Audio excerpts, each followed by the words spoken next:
जब आपसे 2 ढाई महीने पहले बात हुई थी लक्ज़मबर्ग के बारे में, तो नो डाउट कि हॉट डेस्टिनेशन है। काफ़ी क्वेरीज़ उसके बाद भी आई कि आप हमें और थोड़ा इसके बारे में बताइए कि वहाँ पर एम्प्लॉइज़ के बारे में या रिक्रूटमेंट एजेंसीज़ कौन-कौन सी हैं, वहाँ पर कैसे ढूँढ सकते हैं हम? और वहाँ का जो भी वर्क फ़ोर्स कल्चर है, उसके बारे में बताइए। तो आज आपके साथ बात करने का मकसद यही था कि आपको कंप्लीट एक नॉलेज दी जाए लक्ज़मबर्ग के बारे में, जो वहाँ पर मेरे जो फ्रेंड्स हैं वहाँ पर जाना चाहते हैं काम करने के लिए और उनको प्रॉपर गाइडेंस नहीं मिलती। तो ये एक अवेयरनेस वीडियो है, आपको ये बताने के लिए कि लक्ज़मबर्ग में यदि आप जाना चाहते हैं, आपका भी माइंड बन गया है वहाँ पर काम करने के लिए, तो वहाँ के कल्चर के बारे में आपको क्या-क्या चीज़ें मालूम होनी चाहिए। तो लक्ज़मबर्ग के बारे में जिनको बिल्कुल ज़ीरो नॉलेज है, जिनको नहीं मालूम, या जिनको ये है कि वहाँ पर सैलरी बड़ी अच्छी है या वहाँ का जो एनवायरनमेंट है वो बड़ा अच्छा है वर्क का, और बड़ी अच्छी-अच्छी बातें सुनी हुई हैं, नो डाउट कि अच्छी बातें भी होती हैं, बट एग्ज़ैक्ट कौन-सी अच्छी बातें हैं, वो इस आप आपसे मैं आज जो बात करूँगा, वो आपको मैं पूरी इसके बारे में क्लैरिफ़िकेशन दूँगा। तो सबसे पहली बात तो ये कि जो यूरोपियन कंट्री का ये पार्ट है, शेंगन कंट्रीज़ का ये पार्ट है। 29 कंट्रीज़ हैं शेंगन में, और लक्ज़मबर्ग जो है ये इसका एक पार्ट है। अ, बात करें इसकी पॉपुलेशन की, तो टोटल पॉपुलेशन है वो तकरीबन-तकरीबन 7 लाख के करीब है। बट इनका जो इंफ्रास्ट्रक्चर है, ये बहुत ही बड़ा है। तो लेबर शॉर्टेज के कारण 2030 तक इन्होंने तकरीबन 2,70,000 लोगों को लेबर को डिमांड किया पूरे वर्ल्ड में से।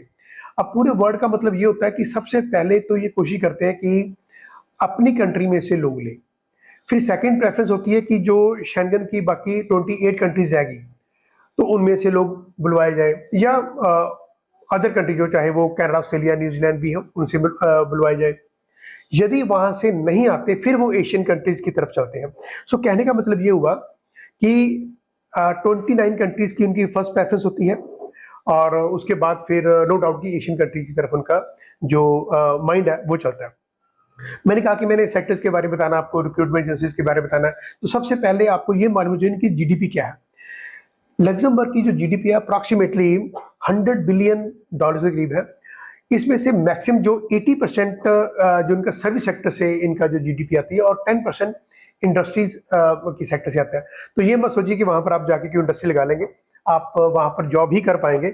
और यदि मैं बात करूँ इनके इन्फ्लेशन की, बहुत कम है इन्फ्लेशन, 2.5% इन्फ्लेशन है, और अनएम्प्लॉयमेंट भी बहुत कम है। अप्रॉक्सिमेटली 5.8% करीब इनकी अनएम्प्लॉयमेंट, मतलब 100 में से जो 6 लोग हैं वही अनएम्प्लॉयड है, बाकी 94 लोगों को वहाँ पर जॉब मिल जाती। एम्प्लॉयर या आपको कोई रिक्रूटमेंट एजेंसी है वो आपको ठीक मिल जाती है। अब बात करते हैं कि सेक्टर्स कौन-कौन से हैं। देखिए, सबसे बड़ा सेक्टर जो लक्ज़मबर्ग में है वो है बैंकिंग एंड आईटी। बैंकिंग में फिनांस के, ऑडिट्स के, या आपके फाइनेंस एनालिसिस के जो लोग हैं उनको बहुत चाहिए होते हैं, क्योंकि सारा ही काम सर्विस सेक्टर पे बेस्ड है। अकाउंट्स के लोग बहुत चाहिए होते हैं, और सबसे बड़ी बात है बुक कीपिंग के लोग चाहिए होते हैं। तो ये जो कॉमर्स की बात करूँ, यदि कॉमर्स के जो आपने स्टडी की हुई है, तो ऐसे जो लोग हैं वहाँ पर जाके अपनी जॉब को ले सकते हैं। हेल्थ केयर में बहुत अच्छा स्कोप है आपके लिए, और एक्चुअली इसमें 3 किस्म की कैटेगरी ले लेते हैं। पहला जो है वो प्योर प्रोफेशनल कैटेगरी में आते हैं, दूसरे हो गए जो ट्रेड कैटेगरीज में आ गए हैं, तीसरे जो अनस्किल्ड में आते हैं। देखिए, जो प्योर प्रोफेशनल है वो तो नो डाउट कि बीटेक, एमटेक, या कोई डिग्री उनके पास होगी, कोई टेक्निकल डिग्री होगी, व्हाइट कॉलर जॉब कहते हैं। सैलरीज की बात करूं, इनके साथ मैं सैलरी को जोड़ना चाहता हूं, तो सैलरीज यहाँ की बहुत जबरदस्त है। मतलब व्हाइट कॉलर जो जॉब्स हैं वो अप्रॉक्सीमेटली 5,000 यूरो से शुरू होती हैं और 9,000 यूरो तक जाती हैं। मैं व्हाइट कॉलर जॉब की बात कर रहा हूँ, नो डाउट कि ये रेयर होती हैं, और आज का जो यूरो का रेट है वो 92 रुपीज़ है, तो हम 100 रुपीज़ मान लेते हैं अप्रॉक्सीमेटली। तो ये मान के चलिए कि 5 लाख से लेकर 9 लाख रुपए महीने की आपको जॉब मिल जाती है। बट इतना खुश होने की जरूरत नहीं होती कि हमारी जॉब 9 लाख होगी या 5 लाख से 9 लाख के बीच में। यहाँ का जो टैक्स डिडक्शन है वो बहुत ज़्यादा है। इनका जो सैलरी स्ट्रक्चर की बात करें, मान लीजिए कि आपकी सैलरी अनस्किल्ड की बात करें तो 2500 शुरू होती है, 2025 शुरू होती है, और ये मैं बताया कि 9000 तक जाती है। तो ये सैलरी की जो टैक्स स्लैब है 25% से लेकर 50% तक है। मान लीजिए कि जिसकी 8000 यूरो सैलरी है, तो उसको 50% तो टैक्स देना पड़ेगा, मतलब उसके हाथ में उसके 4000 यूरो ही आएगी। अब उसका खाना पीना निकाल के तो मान लीजिए कि वही 3 साढ़े 3 हजार डॉलर ही उसके हाथ में आता है। और जिसकी सैलरी मान लीजिए कि 3,000 यूरो करीब है, मान लो यहाँ का 3 लाख रुपए हो गया अप्रॉक्सीमेटली, वैसे 270 बनता है तो 3 लाख मान लेते हैं, तो 3 लाख में से उसका 25% जो है वो तकरीबन उसका टैक्स में चले जाता है। 24.9% तो 25% मान लेते हैं। तो मान लीजिए कि 3 लाख का आपका 25% 75,000 जो रुपीज है, इंडिया की रुपीज की बात करें तो आपका टैक्स में चले जाता है। बाकी का जो बाकी वहां पर खर्चे बहुत ज्यादा, आपके एक्सपेंसेस बहुत ज्यादा होती हैं। आपका लिविंग एक्सपेंस और खाना पीना खर्चा डाल के अप्रॉक्सीमेटली 1200 से 1500 यूरो तक बन जाता है। मतलब आप मान लीजिए कि 2500 यूरो कमाते हैं, वहां पर टैक्स निकाल के मान लीजिए आपका 1800-1900 यूरो आता है, तो 1500 तो आपका लग जाना है, तो वही 400-500 यूरो। तो ये इतना मतलब आप इसको नहीं बना सकते कि सर 3,000 यूरो मिल गया, 3 लाख नहीं है, उसमें आपका टैक्स रिडक्शन भी है, उसमें आपके एक्सपेंसेस भी है। नो डाउट कि वहाँ की जो ट्रांसपोर्टेशन है वो फ्री है, आपका जो हेल्थ का आपको बहुत ज़्यादा वहाँ पर असिस्टेंस मिल जाती है, बट इसका मतलब ये नहीं है कि आपका जो आपको सैलरी मिली है वो टोटल आपकी पॉकेट में आ जाएगी, ऐसा नहीं होता। तो मैं ये बात कर रहा था ऐसे प्रोफेशनल जॉब्स हैं, ऐसे मैंने बात की कि 50% तक आप टैक्स रिडक्शन में आ जाते हैं, उस स्लैब में आते हैं। जो ट्रेड्स में आते हैं, ट्रेड्स में जैसे मान लीजिए इलेक्ट्रिशियन है, जैसे मैंने बताता हूँ कि टेक्नीशियन में इलेक्ट्रिशियन, प्लम्बर, मैकेनिक्स में मैकेनिकल जॉब करने वाले आ जाते हैं, या मैसन कारपेंटर में या कंस्ट्रक्शन में काम करने वाले आते हैं। ये सारे जो पर्सन हैं ये सारे आपके ट्रेड्स में आ जाते हैं। अनस्किल्ड की बात करें तो जैसे वेटर्स हो गए या हेल्पर हो गए या वेयर हाउस में काम करने वाले हो गए, तो ऐसे लोग जो होते हैं वो अनस्किल्ड में आते हैं। उनकी सैलरी भी अप्रॉक्सीमेटली 2200 यूरो से लेकर 3000 यूरो तक पहुंच जाती है। बट कहने का मतलब ये है कि आप यदि डिग्री होल्डर हैं तो फिर आपके चांसेस बहुत बढ़ जाते हैं। जैसे मैंने बताया कि हेल्थ और बैंकिंग, आईटी और कंस्ट्रक्शन में इसके बहुत ही आपके चांसेस बढ़ जाते हैं इन ट्रेड्स में आप यदि आप काम करते हैं। यदि मैं बात करूं यहाँ के जो लैंग्वेजेस हैं, तो लग्जमबर्गिश आपकी फर्स्ट प्रेफरेंस में होनी चाहिए क्योंकि वहाँ पर लोकल लैंग्वेज है। यदि आप थोड़ी सी इसमें दिक्कत आती है तो फ्रेंच आपकी फ्लुएंट होनी चाहिए। मेरी बात को ध्यान से सुन लीजिए कि फ्रेंच आपकी फ्लुएंट होनी चाहिए। आपको बिल्कुल मतलब जैसे इंग्लिश में आइल्स की बात करें तो 5.5 या 6 बैंड के बराबर आपकी जो इंग्लिश स्पीकिंग होती है वहां पर आपकी फ्रेंच होनी चाहिए। या क्योंकि देखिए जर्मन हो गया और फ्रांस हो गया, लग्जमबर्ग की ये नेबरिंग कंट्रीज है, तो वहां पर उनका बहुत इन्फ्लुएंस होता है, बहुत इम्पैक्ट होता है लैंग्वेजेस का। तो फ्रेंच, लग्जमबर्गिश और डॉशे लैंग्वेज है, जर्मन की लैंग्वेज है, ये आपको, इंग्लिश तो कंफर्म है आपको आनी चाहिए। तो ये चारों में से कोई एक लैंग्वेज, खास मैं फ्रेंच पे जरा जोर दे रहा हूँ क्योंकि ये फ्रांस में भी चलती है और लग्जमबर्ग में भी चलती है। तो आपकी यदि इन लैंग्वेजेस में यदि कमांड है तभी आप लग्जमबर्ग में जाने के बारे में सोच सकते हैं। अब हम एम्प्लॉयर्स की बात कर रहे हैं कि कौन कौन से एम्प्लॉयर्स आपको वहां पर जॉब दे सकते हैं। देखिए ये गाइडेंस वीडियो है, आपके साथ में जो इंटरेक्शन कर रहा हूँ ये आपको गाइड करने की, ये कोई किसी की रिकमेंडेशन नहीं है कि आप इनके पास जाइए।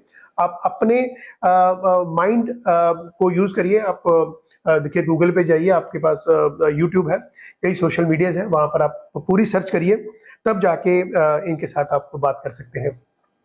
एम्प्लॉयर्स में मुझे लगता है कि CFL, दसमैन और कैक्टस, ये 3-4 जो टॉप के एम्प्लॉयर्स हैं, इनके पास आप जाके डायरेक्ट भी जॉब ले सकते हैं। वो जॉब कैसे लेनी है वो आपको बताता हूँ मैं थोड़ी देर में।